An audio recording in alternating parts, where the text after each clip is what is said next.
Ayan guys, yung tatlong magagandang bakla. Ayan. Nagpapahariban sila. So, kanya-kanyang wash.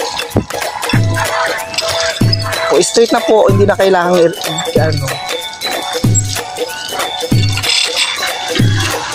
Ah, pintas. Sige lang, galgalom lang lang. Ha? Galgalom lang. Sa leeg.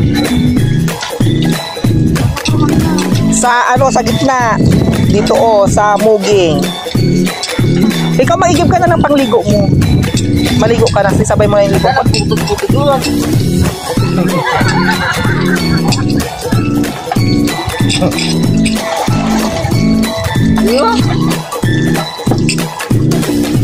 Kalbo ka na, girl. Lala, kalbo ka na dyan. Tama na to. Tignan nyo ako, wala na. Di ba labang tama na pag wala na. Hindi naman na.